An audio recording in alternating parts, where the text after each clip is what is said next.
আসসালামু আলাইকুম।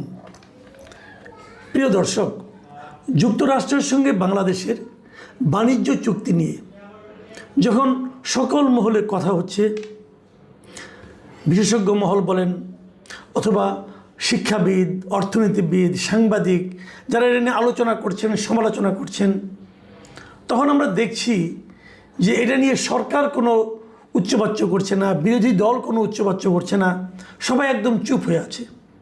তারা যেন কেউ না একটা ভয় পাচ্ছে অথবা তারা যেন ব্যাপারটাকে মেনে নিয়েছে এবং মানুষ যেটা বলছে, সবাই আমরা যেটা সমালোচনা করছি, এটাকে তারা কোনো প্রতিবাদ না করায় মনে হচ্ছে যেন তারা মনে করছে যে এটা নিয়ে প্রতিবাদ করার কিছু নেই, মানে তাদের কোনো যুক্তি নেই। এটা কিন্তু হতে পারে, কিন্তু তারও যে ভয়াবহ কথা হলো, যখন এই চুক্তি নিয়ে এত আলোচনা, তখন একই সঙ্গে আরও দুটো চুক্তির কথা আমরা কিন্তু শুনতে পাচ্ছি। বলা বাহুল্য দুটোই যুক্তরাষ্ট্রের সঙ্গে, এবং দুটো হলো প্রতিরক্ষা বিষয়ক চুক্তি। এই চুক্তি দুটির নাম যতটুকু আমরা জেনেছি সেটা হলো সামরিক তথ্যের সাধারণ নিরাপত্তা চুক্তি, যেটাকে সংক্ষেপে ইংরেজিতে বলা হচ্ছে GSOMIA। আরেকটা হলো অধিগ্রহণ এবং পারস্পরিক সেবা চুক্তি, যেটাতে অ্যাব্রিভিয়েশন বলা হচ্ছে যে ACSA। এবং এই দুটো চুক্তি স্বাক্ষরের একদম শেষ পর্যায়ে আছে বলে আমরা জানতে পেরেছি। গত কয়েকদিন আগে থেকে সোশ্যাল মিডিয়া এটা নিয়ে কেউ লেখালেখি করছিল, তো আমিও তেমন কোনো তথ্য প্রমাণ পাচ্ছিলাম না বলে কিছু বলতেও পারছিলাম না। কিন্তু আজকে আমি একটা দেখলাম যে মেরিটাইম ইনসাইট নামক একটা আন্তর্জাতিক মিডিয়া, তারাও এই চুক্তির কথা বলেছে, এবং তারা যে নিউজটা করেছে সেই নিউজের শিরোনামটা আপনারা দেখুন। শিরোনামে বলা হচ্ছে US plans two deploy warship in Bangladesh closer to India and China. মানে এই চুক্তিটা হলে পর কী প্রতিক্রিয়া হতে পারে, কী ঝামেলায় আমরা পড়তে পারি, সে সম্পর্কেও একটা ইঙ্গিত কিন্তু এই নিউজের মধ্যে দেওয়া আছে, যে চীন এবং ভারত এটাকে সহজভাবে নাও নিতে পারে। এখন প্রশ্ন হলো, চুক্তিতে কি আছে? আমরা চুক্তি বিষয়টা যদি বোঝার চেষ্টা করি, এই চুক্তিতে যে কথাটা বেসিক্যালি বলা হয়েছে, অনেক কথার ফাঁক দিয়ে যেটা বলা হয়েছে যে মার্কিন যুদ্ধজাহাজ এবং সামরিক বিমান এগুলো বাংলাদেশের বন্দর এবং বিমান ঘাঁটিগুলো জ্বালানি সংগ্রহ, রক্ষণাবেক্ষণ এবং লজিস্টিক সহায়তার জন্য ব্যবহার করতে পারবে। মানে আমাদের নৌবন্দর, আমাদের বিমানবন্দর যুক্তরাষ্ট্র তাদের প্রয়োজন অনুযায়ী ব্যবহার করতে পারবে। এখন তারা ব্যবহার করে কি করবে? দেখুন, এইগুলি কিন্তু খুব একটা বেসিক পয়েন্ট। আমাদের নৌবন্দর কোনগুলো? চট্টগ্রাম বন্দর বলেন, পায়রা বন্দর বলেন, পটুয়াখালী নৌঘাটি, হ্যাঁ, এবং কক্সবাজারের BNS পেকুয়া যে সাবমেরিন ঘাঁটি আছে, তারা কিন্তু এটাও ব্যবহার করতে পারবে। এখন যদি ব্যবহার করতে পারে, সেই বিষয়টাকে ভারত এবং চীন কিভাবে নেবে? তারা কি খুশি হবে? এই বন্দরগুলো যদি ধরা যাক, কথার কথা, আমরা যদি ভারতকে ব্যবহার করতে দিতাম, এখন আলাপ বাদ দেন, ধরা যাক শেখ হাসিনারা বলে, তখন যদি বাংলাদেশ এই ঘাঁটিগুলো ইন্ডিয়াকে ব্যবহার করতে দিত, সারা দেশে কী হতো বলুন তো? একটু তুলকালাম কাণ্ড হয়ে যেত। তারা বলতো দেশ বিক্রি করে দিচ্ছে, আমরা গোলামিতে ঢুকে যাচ্ছি, গোলামি চুক্তির মধ্যে ঢুকে যাচ্ছি, আমরা অন্য দেশের করদ রাজ্যে পরিণত হচ্ছি বলতো। কিন্তু কারা বলতো?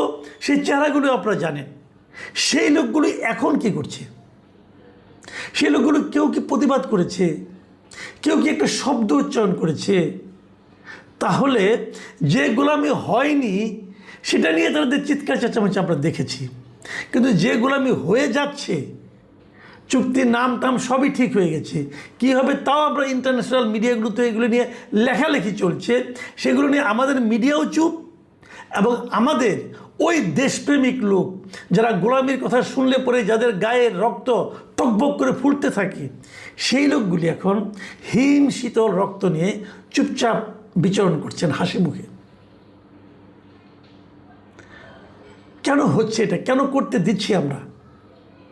কেবল এটাই না, এরপরে কিন্তু অন্য সামরিক স্থাপনাও কিন্তু আমাদেরকে ব্যবহার করার জন্য দিতে হবে মার্কিন যুক্তরাষ্ট্রকে। আপনাদের মনে আছে কিছুদিন আগে অন্তর্বর্তীকালীন সময়, সরকারের সময় কক্সবাজারের এখানে মার্কিন সেনাবাহিনী তাদের মহড়া করার জন্য এসেছিল। তখন আমরা অনেকে প্রতিবাদ করেছিলাম যে এটা কেন করতে হচ্ছে। তখন সারা মানে ওই গভর্নমেন্ট নানাভাবে ব্যাখ্যা করেছিল যে এটাকে রুটিন ওয়ার্ক, হ্যান ওয়ার্ক, ত্যান ওয়ার্ক, নানা কিছু। আপনাদের এটাও মনে আছে, নিশ্চয়ই মনে থাকার কথা, যে বিগত স্বৈরাচারী শাসক যাকে আমরা বলি শেখ হাসিনা, তার আমলে শেখ হাসিনা কিন্তু বলেছিলেন যে যুক্তরাষ্ট্র তাদের নৌবাহিনীর ব্যবহারের জন্য, সামরিক বাহিনীকে ব্যবহার করতে দেওয়ার জন্য আমাদের সেন্ট মার্টিন দ্বীপ এবং তার আশেপাশের এলাকাগুলো ব্যবহার করতে চেয়েছিল এবং বলেছিল ওগুলো ব্যবহার করতে দিলে শেখ হাসিনার কোনো সমস্যা হবে না, শেখ হাসিনাকে তারা ক্ষমতায় টিকিয়ে রাখবে। এই সমস্ত কথা শেখ হাসিনা বলেছিল, আমরা বিশ্বাস করিনি। আমরা বলেছি শেখ হাসিনা এমনি আমাদের একটা জুজুর ভয় দেখাচ্ছে।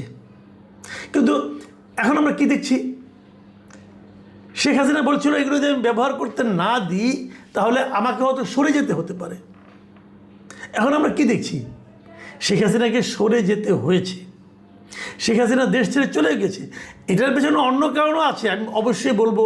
শেখ হাসিনার অপশাসন, শেখ হাসিনার গণতন্ত্র হরণ, মানুষের ভোটাধিকার হরণ, অবাধ লুটপাটে সায় দেওয়া, এরকম অনেক কিছু আছে।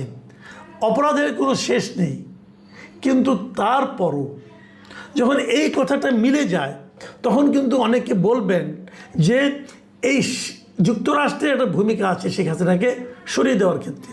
আপনাদের মনে আছে কয়েকদিন আগে এই আমরা যেটাকে জুলাই আন্দোলন বলছি, সেই আন্দোলনের যিনি প্রধান ব্যক্তি যারা ছিলেন, তাদের যিনি গুরু হিসেবে পরিচিত ছিলেন মিস্টার ফরহাদ মাজহার, উনিও কিন্তু কয়েকদিন আগে বলেছেন যে উনি এখন বুঝতে পেরেছেন যে এই আন্দোলন অথবা শেখ হাসিনার পতন অথবা ক্ষমতার পরিবর্তন যাই বলি না কেন, এর পেছনে মার্কিন যুক্তরাষ্ট্রের একটা বড় ভূমিকা আছে।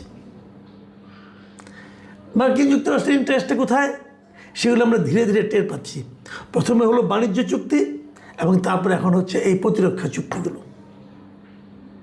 তাহলে তো সেই একই কথা হলো, শেখ হাসিনাকে আমরা মানে দেশ থেকে তাড়িয়ে দিলাম, শেখ হাসিনাকে আমরা বললাম এগুলি করেছে, আমরা বললাম শেখ হাসিনা জুজুর ভয় দেখাচ্ছে, কিন্তু এখন দেখা যাচ্ছে সেগুলোই তো বাস্তবায়িত হচ্ছে।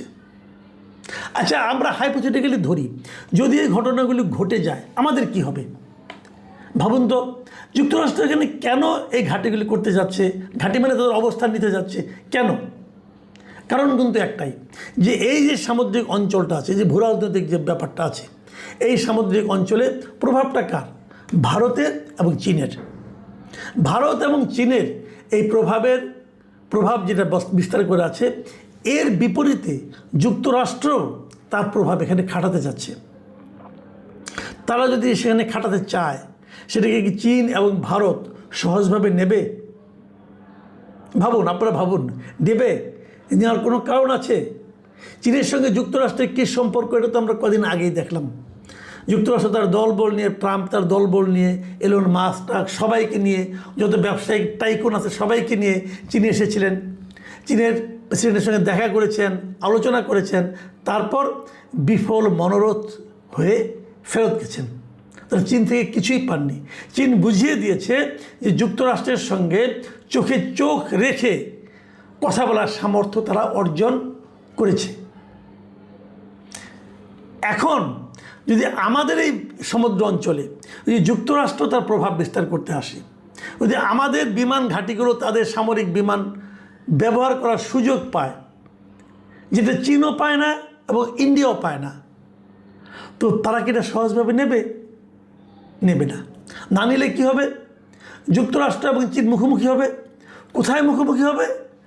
আমাদের সমুদ্র এলাকায় মুখোমুখি হবে। মানে আমরা হব চীন এবং যুক্তরাষ্ট্রের যে বিরোধ, সেই বিরোধের ক্ষেত্র। মানে আমরা আমাদের জমি দেব, যে তোমরা আমাদের জমিতে বসে যুদ্ধ করো। তখন সেই জমিটার কী অবস্থা হবে? তা আমরা কেন দুইটা পরাশক্তির যুদ্ধের মাঝখানে নিজেদেরকে স্যান্ডউইচ বানানোর জন্য এত আগ্রহ দেখাচ্ছি? এটা কি আমাদের স্বার্থে নাকি যুক্তরাষ্ট্রের স্বার্থে? আমাদের সরকারের মধ্যে কি কেউ কেউ আছেন যারা যুক্তরাষ্ট্রের স্বার্থ রক্ষার জন্য উদ্গ্রীব হয়ে আছেন? তারা কারা? তাদেরকে আমরা চিনি, আপনি চিনেন, আমার তো মনে হয় সবাই চিনে। সেই জায়গাতে আমরা বেরোবো কীভাবে?